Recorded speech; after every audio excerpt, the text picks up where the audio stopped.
Este é o sexto vídeo do projeto 1859, em que falo de estratégia jurídica para empreendedores e gestores de negócios, a partir de publicações científicas, todo domingo às 18h59, aqui no YouTube.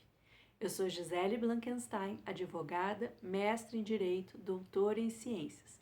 Desejo-lhe boas-vindas.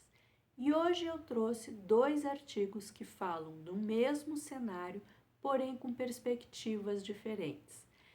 O link para eles está aqui embaixo. Eu não vou falar os títulos, porque eles são sobre o cenário de 2020 e as regras do YouTube censuram algumas palavras. Então, por este motivo, eu não vou ler os títulos e os artigos. Apenas vou dizer que eles são da revista Boletim de Conjuntura, um de 2020, outro de 2021. E por que eu selecionei eles? O primeiro foi publicado em 2020 e tem uma abordagem mais generalista, falando dos pequenos varejistas que de uma hora para outra não puderam abrir as suas portas. E aí eles chamam a atenção, primeiro, que o serviço de atendimento ao cliente ganhou uma maior importância. E aqui, como advogada, eu faço a minha ressalva de que eu vejo que as pessoas ainda estão atendendo de uma forma informal, hoje mesmo, depois que tudo se normalizou, ou então vão para o outro extremo, usando bot, um robô que tem uma limitação na hora de atender o cliente. Você não pode esquecer que o cliente pode estar gravando todo o atendimento que é feito online. Então, se você faz algo muito informal, como se fosse uma conversa no balcão, que às vezes o vendedor vai lá e faz um ajuste no que tinha falado antes e que se adapta ao que está ouvindo do outro lado, e isso pode te atrapalhar, porque você pode ter feito indiretamente uma oferta que não vai ter como cumprir. Por outro lado, o bot, que é muito limitado, talvez não atenda todas as perguntas do cliente. Então, tem que ter uma outra forma para o cliente ter acesso a algum atendimento. Lembrando sempre que existe a possibilidade disso ser gravado e ser usado depois contra você.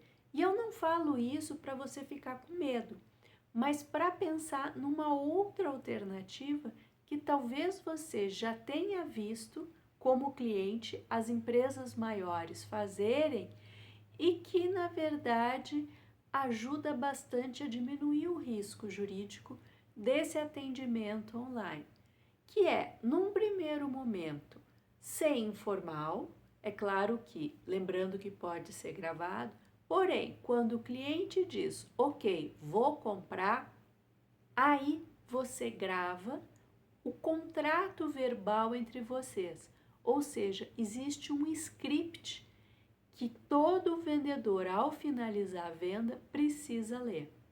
E esse texto é importante que seja revisado por alguém com formação jurídica.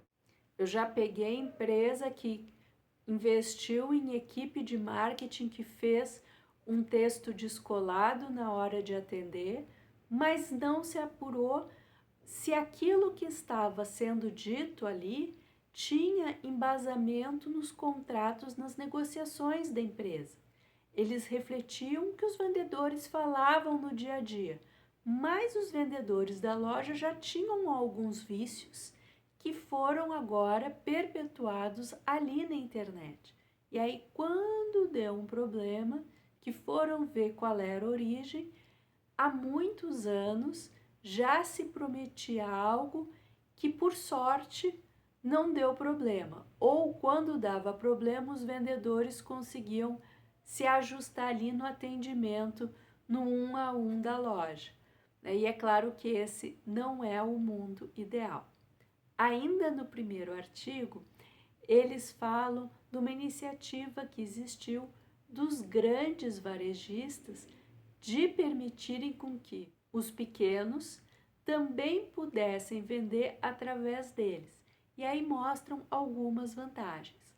Os contratos que eu li, não era bem esse o modelo de negócio, mas como é um artigo de 2020 e eu não me lembro em que ano eu li essa modalidade de poder anunciar, né, poder vender através do outro site do concorrente, eu vou deixar em suspenso essa questão. Se realmente foi assim que aconteceu ou se não, se os grandes varejistas ficaram na posição como marketplace, né? Então, se você souber alguma coisa e quiser comentar aqui embaixo, agradeço, que vai ser rico para todo mundo.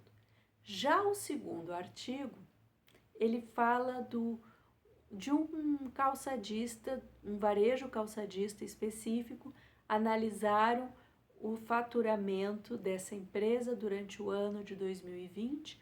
No início, parece que todo mundo saiu comprando, depois as vendas ficaram piores, inclusive em relação a períodos dos anos anteriores.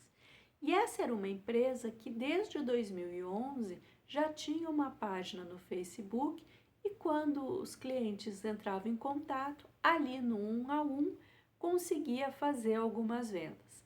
Em 2015, eles passaram a ter um site que tinha lá o catálogo de produtos e também fazia algumas vendas.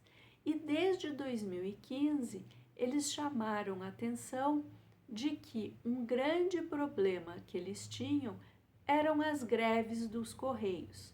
Porque por mais que eu saiba que os Correios têm monopólio e que quando eles entram em greve isso prejudica muito várias empresas, tem que se pensar sempre na operação se não existe alguma forma ou de conseguir um outro fornecedor, ou então, quando houver o perigo de uma greve, restringir o território que você vai atender. Porque pensa comigo, você vai colocar no correio, em vez de chegar em 2, 3 dias, vai chegar em 4 meses. Já mudou a estação, a pessoa não está mais interessada naquele produto e ela pode devolver em 7 dias. Então, se você vê que tem um problema de fornecimento, problema de logística, e que não vai ser resolvido no curto prazo, já tem uma contingência para evitar esse problema maior depois em relação a um grande número de clientes, né? E aqui eles ainda comentaram que eles vendiam pela B2W e pela Mercado Livre e que como o Mercado Livre pontua e mostra os anúncios de acordo com a avaliação que a loja recebe e uma das avaliações era o prazo de entrega, eles foram muito prejudicados. Não houve por parte do marketplace, e aí também não vou questionar as políticas da empresa, mas pensando no cliente final e sem considerar os problemas, a conjuntura de mercado, os pequenos que dependiam dos Correios ficaram numa situação pior em relação aos grandes ou aos que têm sede próximas ao Mercado Livre, que tem o serviço concorrente, digamos assim, aos Correios, apesar do monopólio que ainda é previsto para os Correios na hora das entregas, né? Então, esses são 2 artigos que eu achei bem pertinentes, porque tem a questão tanto do atendimento ao cliente para você ter um script, como pensar naquela parte da sua operação em que você não tem outro fornecedor ou que você não tem um outro prestador de serviço, que antes de dar um problema com esse fornecedor ou com esse prestador de serviço, que o mais simples em princípio seria substituir, e aqui nem sempre essa substituição é fácil, tem que ver se o seu contrato permite isso. Uma outra possibilidade é diminuir a abrangência territorial. Porque, por exemplo, essa era uma empresa do Rio Grande do Sul. Se de repente ela só passa a vender dentro do Rio Grande do Sul, não tem como os Correios dizer que o contrato não está sendo cumprido. Ela continua mandando, só que não é nacionalmente, é só dentro do estado, por exemplo. E esse tipo de arranjo dá para pensar quando você domina os contratos que você tem e você entende qual é o cenário que você está vivendo. Espero que tenha gostado dessas duas observações e eu te espero no próximo domingo. Não, antes, esqueci. Além de você comentar aqui embaixo qual é a sua sugestão de assunto, que aí eu procuro algum artigo referente a isso, né, que você vier a sugerir, não esquece de compartilhar com as pessoas que você conhece, que empreendem, que são gestoras de negócios, para que mais pessoas fiquem alertas e consigam trabalhar com mais segurança jurídica. Então, era esse o meu recado. Agora sim, te espero no próximo domingo às 18h59. Um abraço.